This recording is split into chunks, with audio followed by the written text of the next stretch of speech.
So we're here today to talk about the Regional Wildfire Mitigation Program.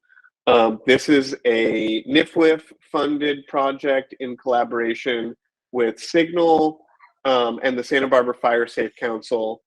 And I'll just go ahead and jump right in. So just to start everybody off on the same sort of foot, we've got our program area here.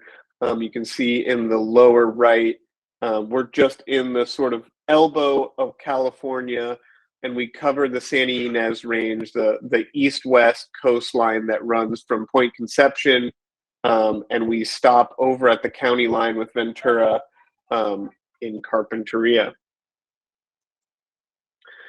So I think everybody at SIG is pretty familiar with working on climate resilience projects, but I just really like this quote. We're called to be the architects of our future, not its victims. So that's something we're always trying to focus on here. And in the background is a picture of Santa Barbara. That's Stearns Wharf in the center, the sand spit and the harbor. And you can see we've got these really steep mountains right up against our sort of downtown corridor, lots of urban forest intermixed. So we've got a really sort of unique blend of land uses. We've also got rural areas. This is farther west on the Gaviota coast. You can see Highway 101, as well as some orchards, some pastures. That's the Union Pacific Railroad on the west side.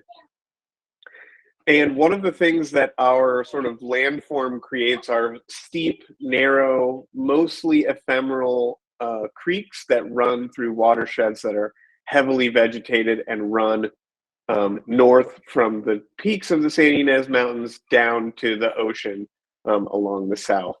And this severe topography puts us in pretty close contact with wildfire. I believe this is the T fire, which started in Montecito in 2009. And this is almost a similar angle from the first image that I showed of Santa Barbara. And you can see those lights up on the hillside of the Riviera. And we deal with this type of fire often.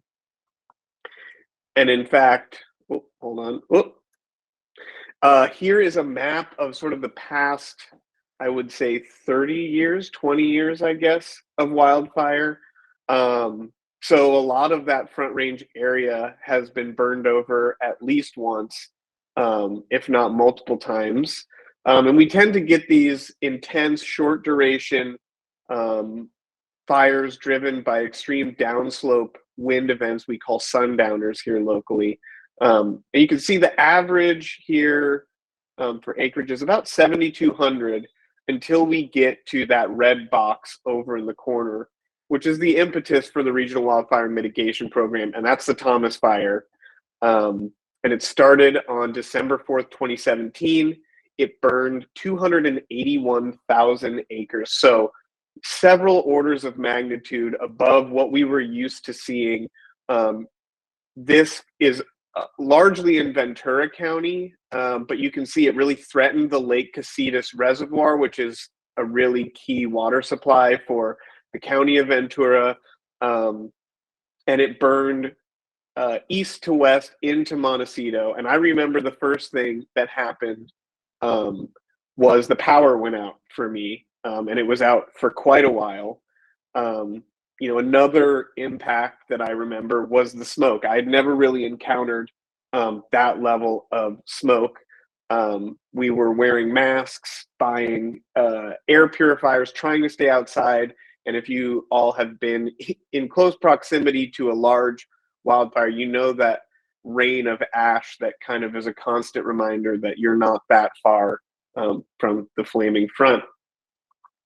And the way that the fire went out was the 1-9 debris flows in Montecito. We had an extremely intense band of precipitation that hit the hillsides above Montecito, as well as just the region at large.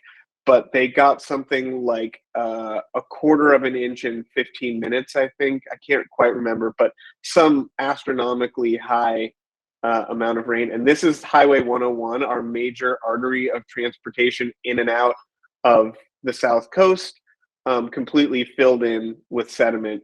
This largely put the fire out, but started a whole new phase of the recovery.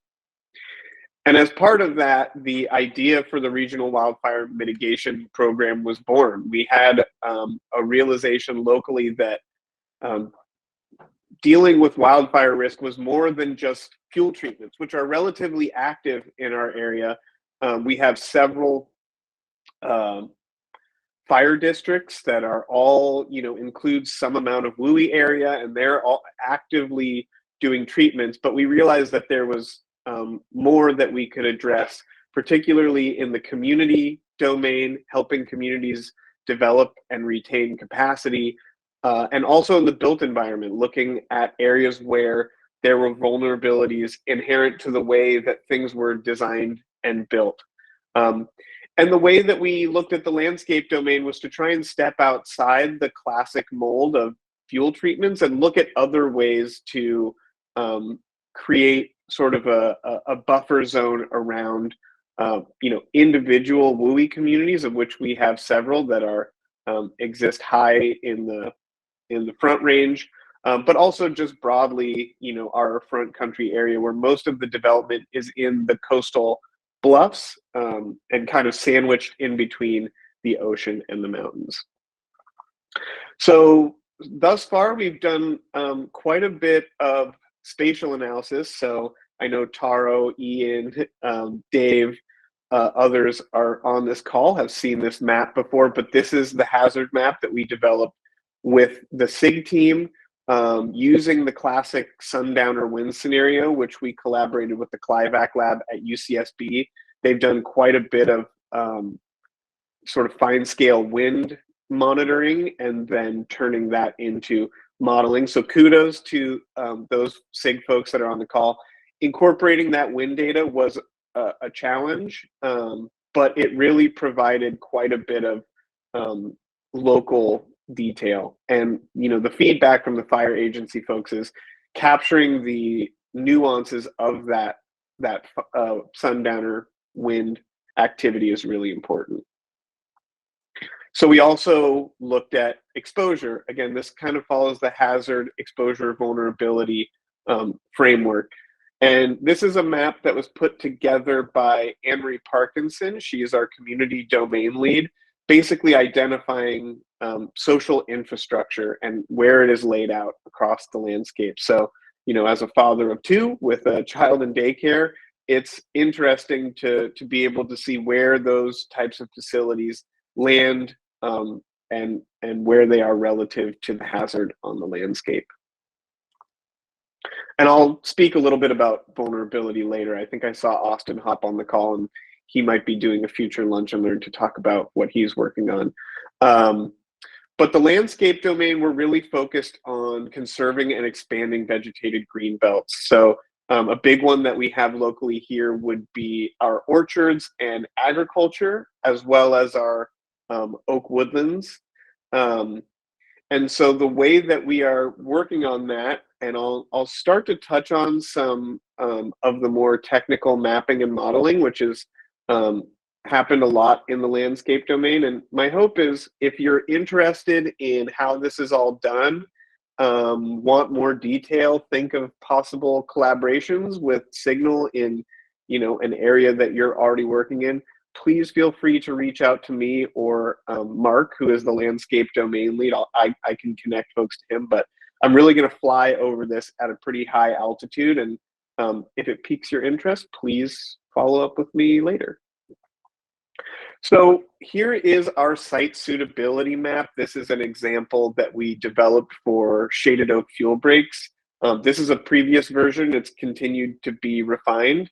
And I know it's actually almost impossible to see the logic model up in the right-hand corner, but the point is not that you read it, it's just to understand that we created essentially a site suitability logic model for each of the land use types that I discussed, so irrigated orchards, prescribed herbivory, shaded oak fuel breaks, low water plantings, which are essentially agave plantations, and riparian corridor conservation. We did pretty detailed literature reviews as well as sort of regulatory reviews to look at environmentally sensitive habitat area, things like that that might create a binary go, no go zone, and developed maps for each of our potential landscape interventions to help us start to narrow down areas that, again, you can start to layer where is your high hazard area, and then how suitable is that for a particular treatment. And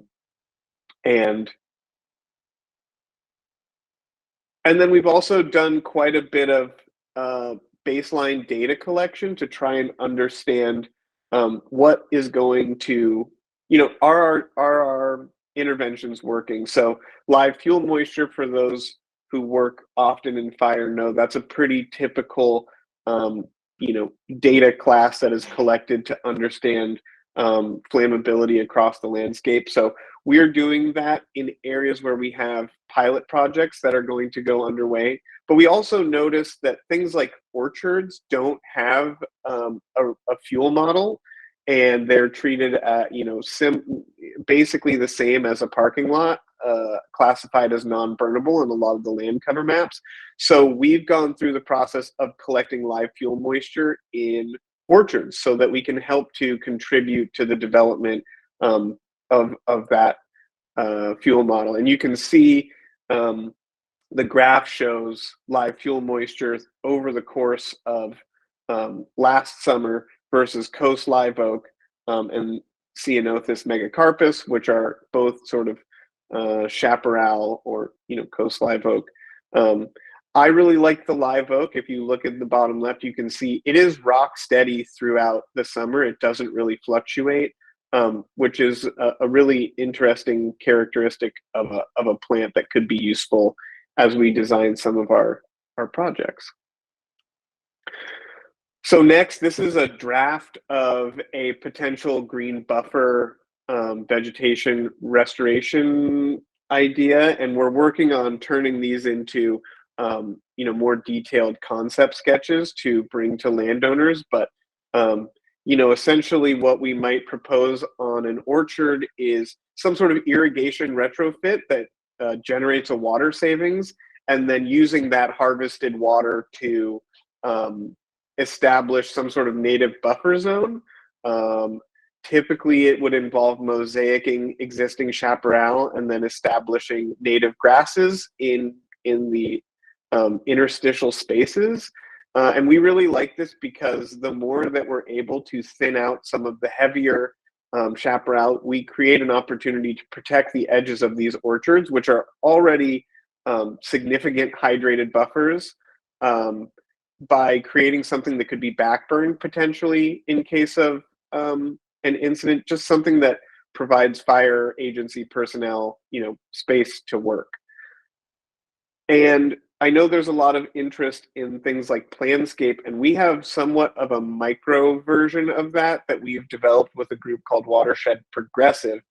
And it was a big data gathering exercise, but essentially what we wanted to do is create a geo-design tool for project implementation. So this is the same orchard that I've showed images of throughout, and it's right up against some chaparral. So what we wanted to test out was what would it look like to, just do some sort of intervention in the orchard. The one that we chose to test was a switch from Haas to gem avocados. Gem are kind of a smaller species. They are able to be planted on large furrows, so you can irrigate them. You can bury irrigation. It's really water efficient. So we switched that green polygon in this model from Haas to gem. We were able to, by the model, save 1.2 acre feet of water in years 1 to 4. So that was the really big saving. Years 5 through 50, it's 0.2 acre feet.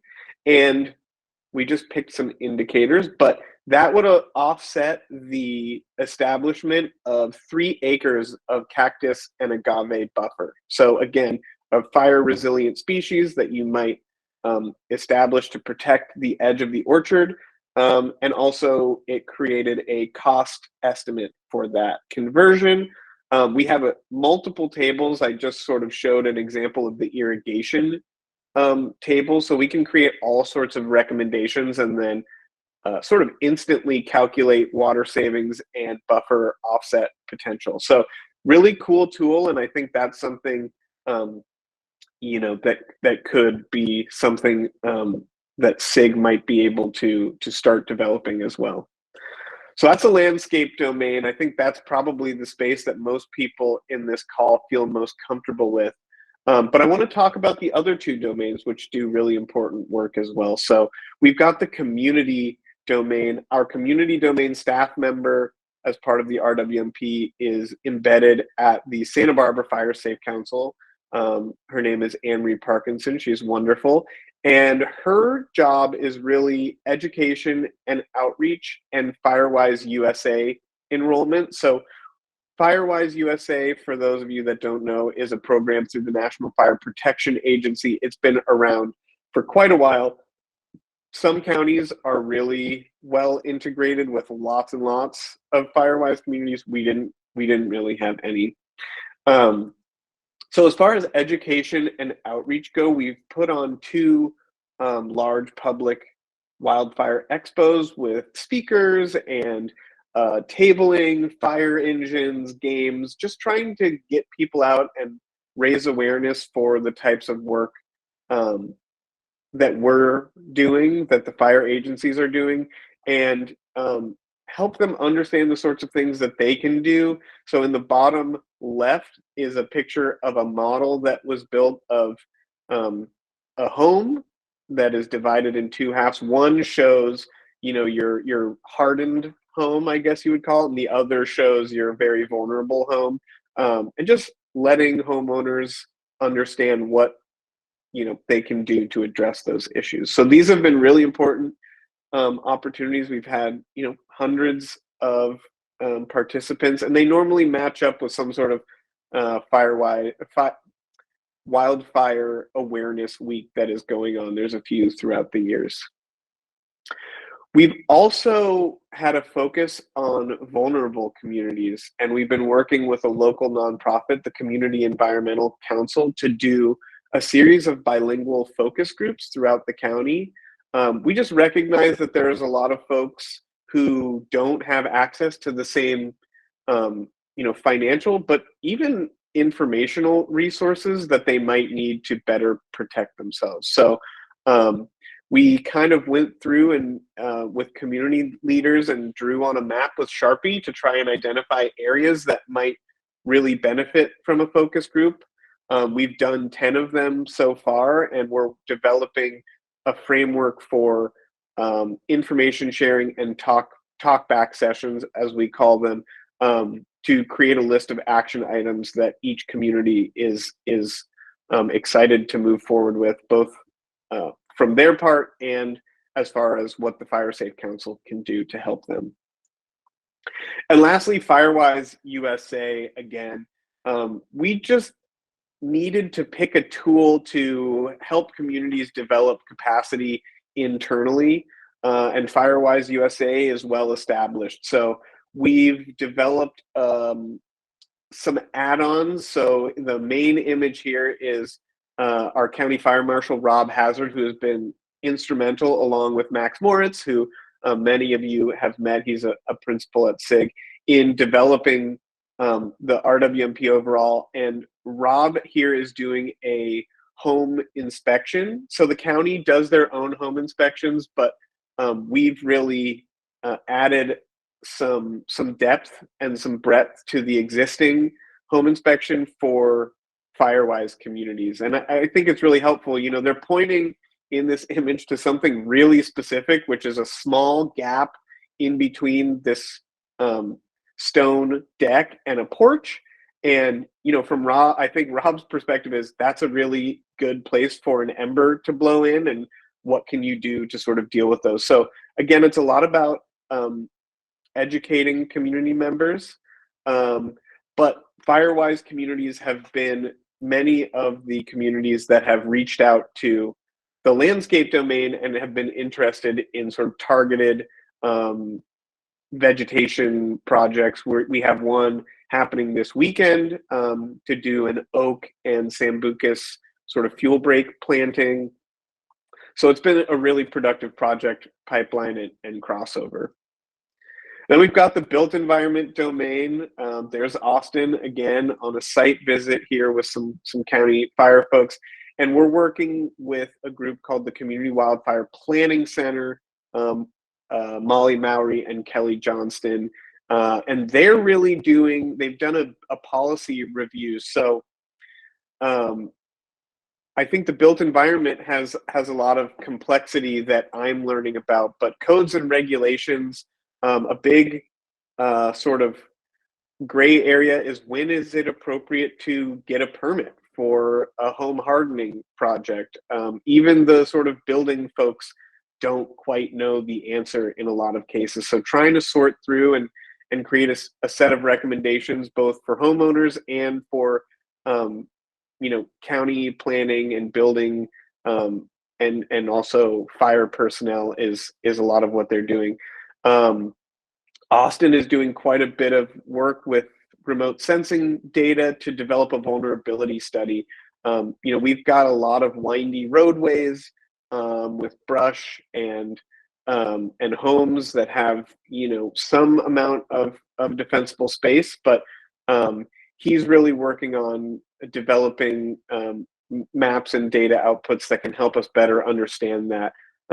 And if you're interested in learning more, I would reach out to him. That stuff is still in progress, and hopefully we can share when the results become a little bit more finalized. But it's really exciting work to help cross over the domains and say, okay, we've got a roadway here that's a cut and fill with no space to expand and make it compliant to the new regulations around road width. Well, maybe that's a good place for a landscape intervention to help create additional defensible space there. So that's the sort of things we're thinking about. And what they'll come up with is a set of policy recommendations and also sort of specific policy recommendations at large that might affect the development or updating of codes, but also sort of spatially explicit recommendations for areas in the built environment that have significant vulnerabilities. Again, just I've sort of touched on what they're doing, but reviewing and looking at all the source material, spatial data, a lot of agency stakeholder engagement. So talking a lot with Rob, county staff, in the planning department and building department, and field visits to really get a sense of how this stuff is playing out on the landscape. So hopefully I can leave a couple minutes for questions, but again, feel free to follow up with me as needed if you're interested or looking to collaborate. We're always available. And we have a website, rwmpsantabarbara.org, that has a nice video done by a videographer who's working with us on the project, Ethan Turpin. That's that burn cycle logo there. So a lot going on. I tried to fly over it in under 30 minutes, but I'll take a couple questions if anybody has anything. Graham, do you have a phase 2, or what's the next step with this? Gosh, we've got many phases upcoming. One of the big phases is just internal to this NIFWIF grant, is that we're transitioning from what we've been calling the scoping phase into implementation. And so we're reviewing a bunch of potential projects and starting to, and this is mostly on the landscape side, starting to put plants in the ground and build out some of these concepts that we've been developing. I'm also working with Thomas on a NASA project to take the framework and some of the methodologies that we've developed and turn it into a dashboard or sort of, online spatial decision support tool, however you want to talk about it. So that's in development with the SIG team. And potentially thinking about ways to expand this using new grant sources. The Santa Barbara Fire Safe Council is going to be applying to expand some of this work out across the rest of Santa Barbara County, because if you looked at the map, so far we've just done the South Coast, but most of the county is to the north of us. Much of it is in the Los Padres National Forest. But I know they're interested in collaborating with SIG to expand the hazard mapping that we've already worked on for our area. So lots of opportunities. We've also got one of the UC climate action grants that we've been invited to put a full proposal on, and that one revolves around large scale establishment of shaded oak fuel breaks in the Los Padres forest, where it comes down the Santa Ynez Front Range. So lots of stuff going on, and we're busy, but yeah, always interested in collaboration. And again, I think, you know, some of the frameworks that we've done as part of this project, in particular the site suitability analysis, you know, this is the sort of thing that I think it's based off the Forest Service's EMDS model. It's a fuzzy logic model. It's something that I think we could spend a whole session on trying to talk about and understand, you know, what a build would look like at SIG. I know there's, again, I don't know what the status of Planscape is, but as things move forward, I think there's a lot of things we've worked on that could be internal to SIG, and so happy to keep that conversation going.